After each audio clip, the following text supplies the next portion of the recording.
The morning sun had barely climbed above the rusted rooftops of Adjagonal when the crowd began to gather. Men in singlets, school children in faded uniforms, and tired traders stood in line, their eyes fixed on a single stall under a striped yellow umbrella. The scent hit first, spicy, smoky, enchanting. Amarachi Emma Darumola was back.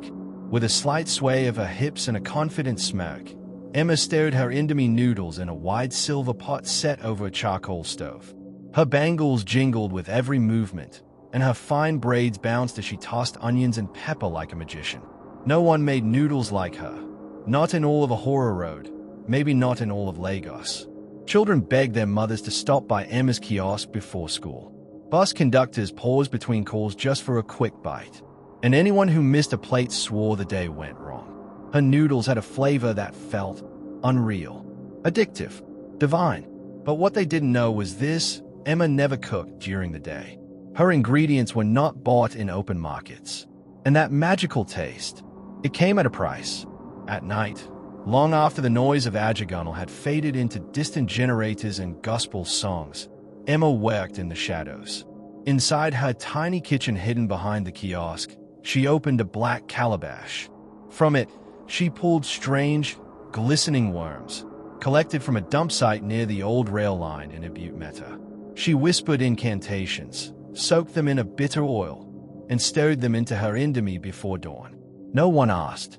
No one knew. They just ate. And every day, as her wealth grew and her stall shone brighter, the people of Adjagonal grew slower, weaker, as if something inside them was quietly fading. Emma smiled.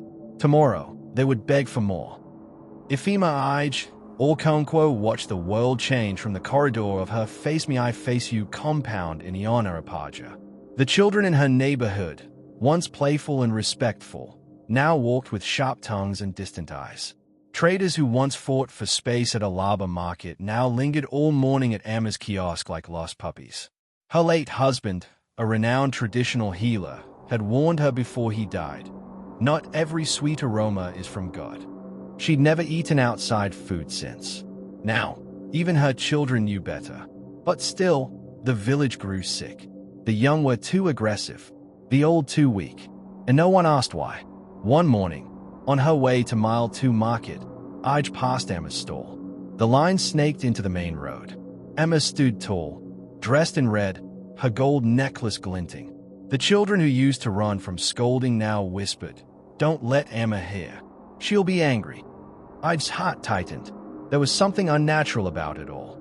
One woman shouldn't have this much power. Not over taste. Not over people. She narrowed her eyes. She wouldn't say anything yet. But she had seen this before, many years ago, when a girl used to bring food to the shrine in Oyo and men abandoned their families for a single bite. Ifema decided, if no one else would ask questions, she would. The wind over Makako that night smelled of damp wood, smoke, and secrets. Ij had followed Emma from a distance after sunset. The vendor had closed early, unusual. Wrapped in a black scarf, Emma slipped into the alley behind her kiosk and disappeared into the stilted maze of shacks by the lagoon. Ij moved silently between stilts and shadows, her sandals muffled by the planks beneath her. At midnight, Emma emerged from a shack carrying a nylon sack. She weaved through Makako and crossed to the old railway near Butte Meta, an abandoned ground, now a dumping site for the dead and forgotten. Ij's heart pounded. She hid behind a rusted shipping container as Emma knelt and began scooping writhing worms from a shallow grave. The smell of rot hit Ij like a slap. The worms glistened, fat and pale. Emma whispered in Yoruba, mixing black oil into a calabash. Ij bit her lip. She couldn't believe her eyes. This wasn't just witchcraft, it was vengeance. Emma returned to her hut, unaware of the eyes watching through a crack in the wall. She stirred a pot of Indomie slowly, dropping in the worms and chanting softly as the oil sizzled them into the meal. That night, Ifema didn't sleep. She now knew the truth, but revealing it would not be easy. Not in a city bewitched by taste.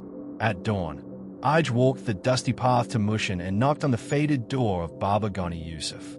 The old man sat beneath a ceiling fan that hadn't worked in years, surrounded by dried herbs and ancestral mosques. He listened without interrupting, So, the whispers were true, he said finally. I saw it in a dream, Adjagonal burning from within. He stood slowly and pulled out a box wrapped in leather. Inside lay sacred oils, white chalk, and 3 cowries. Tonight, we go together. The spell must be broken before the king calls her into his palace. News had already spread that Oba Fatai Adebayo, ruler of Lagos mainland, planned to make Emma his 3rd wife.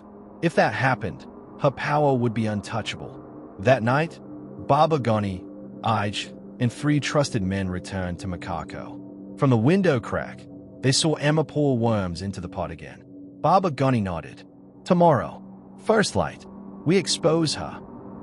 By 6 a.m., the line outside Emma's stall stretched longer than ever. Kids danced in place. Danfo drivers left engines running. But before Emma could lift the first pot lid, a loud voice echoed. Stop! Baba Gani's voice thundered. Emma froze. I stepped forward. Tell them what you put in the food, Amarachi. Emma laughed nervously. What madness is this? Then Baba Gani raised his hand and poured spiritual oil into the fire beneath the pot. A cloud of black smoke rose, and from it, the scent of decay filled the air. Some villagers staggered back. Others clutched their stomachs. Emma's face twisted. She turned to run, but 2 men caught her and tied her wrists. Baba Gani forced the calabash open. Worms spilled out, still wriggling. Gasps filled the street. A woman fainted. Children screamed. Suddenly, Emma's skin began to crack and shrivel. Her beautiful face melted into the visage of an ancient woman. Her voice turned sharp. You dare to stop me? She laughed. You all will pay for what you did to my father. Emma's voice grew louder as a secret form emerged. Your so-called chief, your hero, he was my father. Chief Darumola, burned alive right here in Lagos. The crowd murmured. She pointed at the older men. You watched it happen. You lied. You framed him with the queen. My mother betrayed him. You all let him die. Tears welled in her eyes, but the hate remained. Since then, I planned. I went to a Babalawo in Badagry. I gave him blood, skin, years. He made me young again. And you? You fed me your strength. I stepped forward, tears in her eyes.